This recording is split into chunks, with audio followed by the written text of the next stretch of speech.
Good morning, students.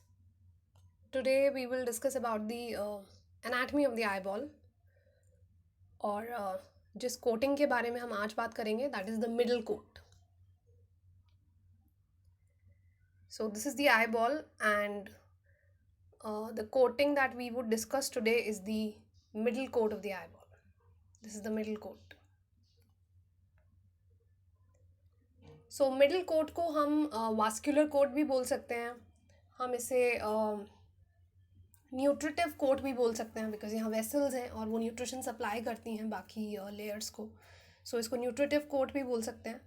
और इसी layer को बोला जाता है यूवियल ट्रैक्ट. यूवियल बेसिकली जो वर्ड है वो आता है यूविया से which means grep.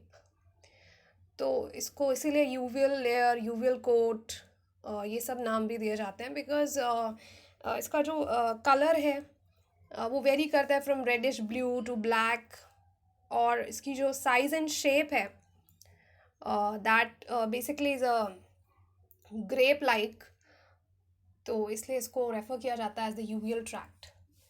So the parts of the middle coat और the vascular coat are choroid, ciliary body and iris.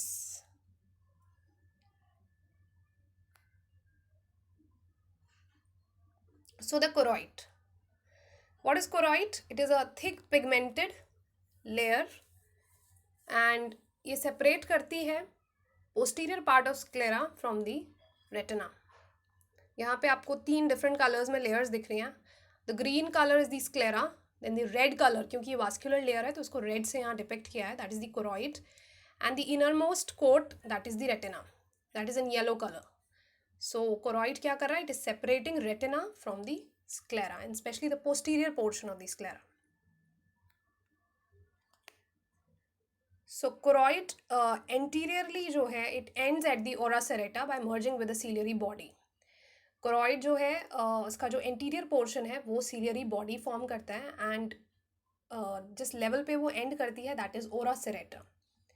So what is ora serrata? It is a serrated junction between the retina and the ciliary body. Serrated junction. Serrated कहते हैं basically tooth like projections होते हैं. Margins जो हैं वो teeth like projections show करते हैं. इसको बोलते हैं serrated. So that is ora serrata is that junction. और choroid वहाँ पे end हो जाता है और ciliary body वहाँ से start हो जाती है. Posteriorly it is perforated by the optic nerve और वो firmly attached है optic nerve से. So in this figure you can see the very thin red layer is the choroid and it is anteriorly ending at the ora serrata. This is the ora serrata. This is the serrated margin जो separate कर रही है retina को from the ciliary body. This is the junction ora serrata. तो इस ora serrata पे choroid जो है वो end हो जाता है and it merges with the ciliary body. This is the ciliary body. This entire is the ciliary body. And posteriorly you can see that it is being pierced by the optic nerve और ये firmly optic nerve से attached है. This is the optic nerve and this is the posterior part of the choroid. So choroid के surfaces हैं. outer surface जो है इसका attached है sclera से, हमने देखा था कल भी. और sclera से जो इसका attachment है वो loose attachment है, easily it can be striped off from the sclera. लेकिन retina जो है, जो choroid का inner surface है, that is firmly attached to the retina. सो जो choroid है, जो मिडिल कोट है, अगर हम उसको हिस्टोलॉजिकली देखें तो वो अलग अलग लेयर्स से बना हुआ है. डिफरेंट लेमिना या डिफरेंट लेयर्स हैं जो आपस में कंबाइन होके एक पूरी मिडिल कोट choroid को बना रहे हैं. तो कौन कौन सी लेयर्स हैं? First is the supra choroid lamina. It is a thin membranes layer, vascular नहीं है, इट इज़ नॉन वास्कुलर. और ये बेसिकली बनी है इलास्टिक फाइबर्स से एंड पिगमेंट सेल्स. जो इसके कंपोनेंट्स हैं वो है elastic fibres and pigment cells. Second is the हम जा रहे हैं from the outermost layer to the innermost layer of the choroid. तो सबसे आउटर थी supra choroid which is also known as the lamina fusca of the sclera. उसके बाद second layer is the vascular layer. As the name is suggesting, it is vascular in nature and it is a connective tissue layer. Then choriocapillary lamina, choroid की वो layer जिसमें capillaries present है, numerous capillaries present होती हैं इस layer में. And last is the inner basal lamina और the membrane of the Bruch. तो जो इनर बेसल लेमिना है, it is also known as vitreous lamina. Vitreous lamina इसको इसलिए बोला जाता है क्योंकि इसकी जो अपीयरेंस है, माइक्रोस्कोपिक अपीयरेंस है, दैट इज़ ग्लासी. ग्लास जैसी इसकी अपीयरेंस होती है. और विट्रियस का मतलब होता है ग्लास लाइक, तो इसलिए इसको रेफर किया जाता है एज द विट्रियस लेमिना. दो इसके फंक्शंस हैं. एक तो ये सपोर्ट प्रोवाइड करती है इसके ऊपर जो एपिथेलियम है उसको, तो सपोर्ट प्रोवाइड करना टू द कोरियोकेपिलरी लेमिना. प्लस जो इसके नीचे जो शीट है सेल्स की, जो एपिथेलियम है, उससे ऊपर वाली शीट को सेपरेट करना. तो इसके दो फंक्शंस हैं, एक सपोर्ट प्रोवाइड करना और दूसरा सेपरेशन करना दो शीट ऑफ सेल्स को. So these are the 4 basic layers जिनसे मिलके एक पूरा कोरॉइड जो है वो फॉर्म होता है. In this figure, the anterior portion, that is anteriorly जहाँ पे ओरा सेरेटा पे कोरॉइड एंड होके and it forms, so basically this is the ciliary body. On both sides you can see this is the ciliary body. So we are done with choroid. Now we'll discuss about the ciliary body. So ciliary body is a thick part of the middle coat, और ये it lies posterior to the corneal limbus और the sclerocorneal junction. उसे थोड़ा सा ये posteriorly lie करते हैं. आगे की तरफ it communicates with the, or it is continuous with the iris, and posteriorly it is continuous with the choroid. So in this figure you can see this is the ciliary body. Anteriorly it is continuous with the iris. This is the iris. This is the iris and this is the ciliary body. So ciliary body anteriorly communicate करती है या continuous है with the iris, and posteriorly it is continuous with the choroid.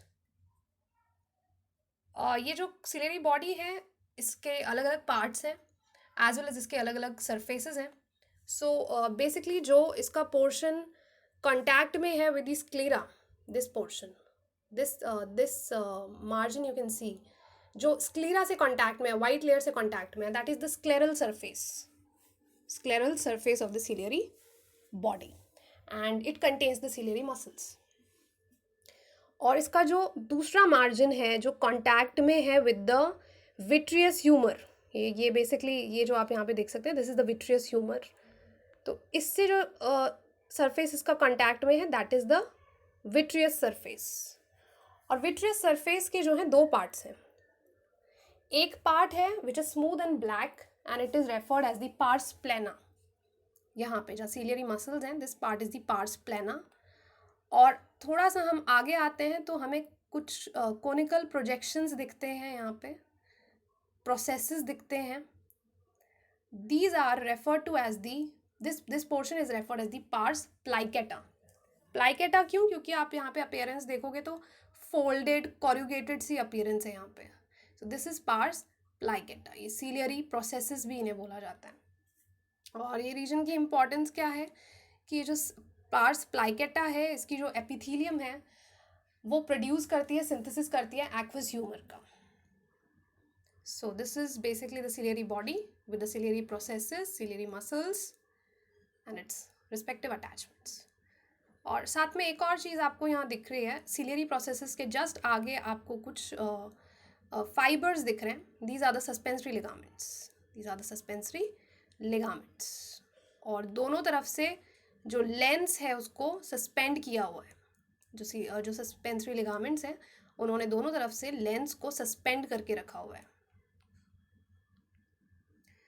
So the ciliary body has scleral surface जो कि ciliary muscles contain करती है. It has a vitreous surface जिसमें posterior portion जो है that is smooth and black and it is the pars plana. और anteriorly जब हम आते हैं तो वी सी अ रिज जिसको कि पार्स प्लाइकेटा बोला गया है क्योंकि फोल्डेड अपीयरेंस है उसकी, एंड उसमें अराउंड 70 सिलियरी प्रोसेसेस हैं. सो सिलियरी मसल्स, सिलियरी बॉडी जो है वो सिलियरी प्रोसेसेस कंटेन करती है और सिलियरी मसल्स कंटेन करती है.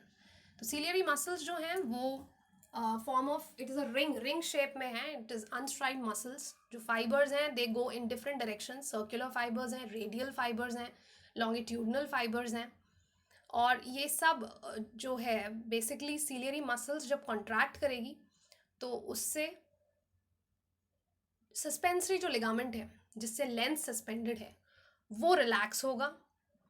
और बेसिकली सीलियरी मसल्स का जो इम्पोर्टेंट फंक्शन है ये लेंस की शेप को ऑल्टर करती है. लेंस की शेप और लेंस की साइज को ऑल्टर करती है, क्योंकि जब ये कॉन्ट्रैक्ट होगी तो सस्पेंसरी लिगामेंट रिलैक्स होगा और इसके रिलैक्सेशन पे सस्पेंसरी लिगामेंट कॉन्ट्रैक्ट होगा. तो उस एक्शन की वजह से जो लेंस है उसके शेप और साइज ऑल्टर होते रहेंगे. And it helps in the accommodation for near vision. Accommodation वो एबिलिटी है आई की जिससे वो अपना फोकस चेंज कर सकती है from distant to near objects and vice versa. Because हमें पता है कि हमारी आई को नियर ऑब्जेक्ट्स भी विजुलाइज करने हैं और डिस्टेंट ऑब्जेक्ट्स भी विजुलाइज करने हैं. तो दो फंक्शन एक ही जगह पे परफॉर्म हो रहे हैं. तो वो जो ऑल्ट्रेशन होना चाहिए वो एबिलिटी आएगी जिससे वो दूर की ऑब्जेक्ट देख के उसके बाद किसी नियर ऑब्जेक्ट पे फोकस कर सकता है. That is known as the power of accommodation. और ये पावर ऑफ अकोमोडेशन जो है ये लेंस को मिलती है because of the ciliary muscles जिनके कॉन्ट्रैक्शन और जिनके रिलैक्सेशन की वजह से लेंस का शेप और साइज चेंज होता रहता है.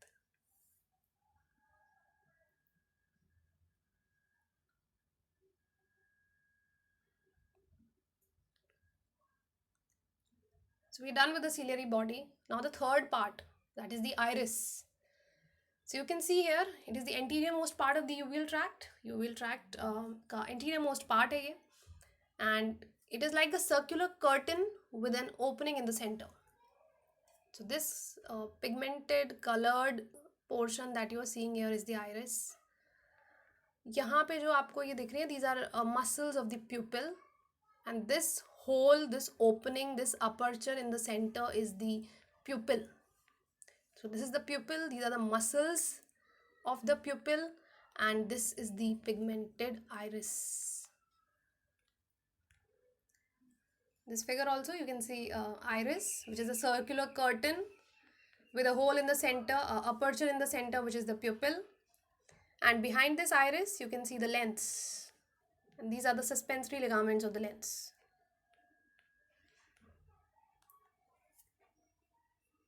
So iris basically it controls the size and diameter of the pupil and controls the amount of light entering the eye. So it behaves like an adjustable diaphragm. एक diaphragm का basically role क्या होता है कि जो light है वो spread नहीं होके एक छोटे से पॉइंट में जो है फोकस हो जाए और वहाँ से एंटर करे आई में. So that is the function of iris.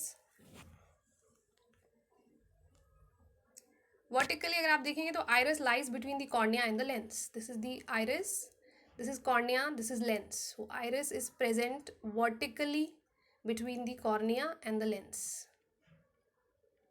और आइरिस क्या करती है, it divides the anterior segment of the eye into an anterior chamber and a posterior chamber. Eye के दो सेगमेंट्स हैं, एक एंटीरियर सेगमेंट और अ सेरेटा से आगे is the anterior segment. This entire is the anterior segment of the eye, और इसके पीछे जितना सेगमेंट है that is the posterior segment. तो इस एंटीरियर सेगमेंट को भी दो चेम्बर्स में डिवाइड किया हुआ है आइरिस ने. आइरिस के आगे का जो पोर्शन है that is the anterior chamber, and iris के पीछे का जो पोर्शन है that is the posterior chamber. And both these chamber they contain the aqueous humour. So iris basically cornea और आइरिस के बीच में एक एंगल बनता है दैट इज द आइरिडोकॉर्नियल एंगल. यहाँ पे आप देख सकते हो दिस ब्लैक एरो, जहाँ पे आइरिस एंड कॉर्निया मीट कर रहे हैं, एक एंगल बन रहा है दैट इज द आइरिडियोकॉर्नियल एंगल और the angle of the anterior chamber. क्योंकि ये एंटीरियर चेम्बर है आइरिस के आगे, तो इसको बोला जाता है angle of the anterior chamber. More over periphery पे जो आइरिस है वो अटैच्ड है किससे, सीलियरी बॉडी के एंटीरियर सरफेस के मिडल पार्ट से.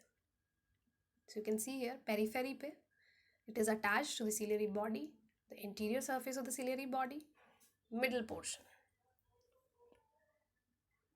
सो पेरिफेरल जो मार्जिन है वो किससे अटैच्ड है, सिलियरी बॉडी से अटैच्ड है, और जो सेंट्रल मार्जिन है that is free and it forms the boundary of the pupal, this is the central margin, ये फ्री है।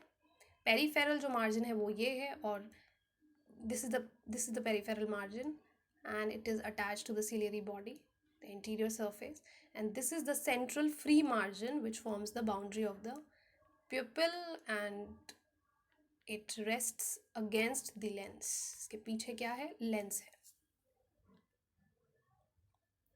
आइरिस इज जो मेन बल्क, जो स्ट्रोमा है आइरिस का, वो मेनली बनता है ब्लड वेसल्स से, एंड मोस्ट इम्पॉर्टेंटली उसमें लूज कनेक्टिव टिश्यू है विच कंटेन पिगमेंट सेल। तो ये पिगमेंट जो सेल्स होते हैं आइरिस में, यही रिस्पॉन्सिबल है जो अलग अलग कलर जो आइरिस को मिलता है। आइरिस जो है वेरी करती है, in some people it is black in colour, mostly it is black, but it varies, it is brown, it is blue, green, bluish green. So जो डिफरेंट कलर्स जो आइरिस के होते हैं, it is because of the pigment cells, और इनका जो amount है वो डिटरमाइन करेगा कि किस कलर की होगी आइरिस। लास्टली आइरिस के पास में दो जो है मसल्स हैं बेसिकली, और ये मसल्स जो हैं ये एक्ट करती हैं प्यूपिल के साइज को ऑल्टर करने के लिए, बिकॉज जो साइज है प्यूपिल का वो वेरी करता है। अगर ब्राइट लाइट है बहुत ज़्यादा तो जो प्यूपिल का साइज़ है वो छोटा हो जाता है, जो ओपनिंग है वो छोटी हो जाती है। एंड जब हम डार्क में जाते हैं, because we need more light so that proper जो इमेज है वो पीछे रेटिना पे फोकस हो सके, तो इसलिए जो प्यूपिल का साइज़ है वो बड़ा हो जाता है। तो वो जो साइज़ में ऑल्ट्रेशन आती है प्यूपिल के, it is because of these two muscles, the sphincter pupillae, well developed ring shape में ये मसल है, और प्यूपिल के मार्जिन पे रिंग के शेप में ये प्रेजेंट होती है, सर्कुलर तरीके से ये प्रेजेंट होती है। And another muscle is the dilator pupillae which is a radial muscle, इसके फाइबर्स रेडियली जाते हैं, and it is present in the posterior surface of the iris. So these are the two muscles. ये जो पूरे एक circular pattern में muscle है जो कि सर्कुलर फैशन में सराउंड कर लेती है प्यूपिल को, दिस इज द स्फिंक्टर प्यूपिली। तो ये क्या करेगी, ये प्यूपिल को स्क्वीज करेगी, उसके साइज को रिड्यूस करेगी। एंड अनदर वन जिसके फाइबर्स रेडियली जा रहे हैं, you can see the direction of the fibres, they are going radially, this is the dilator pupillae, और ये प्यूपिल के साइज को जो है बड़ा करती है। So that's all about the middle coat of the eye, and we've discussed about the various part it consists of, the functions of those parts. Thank you so much.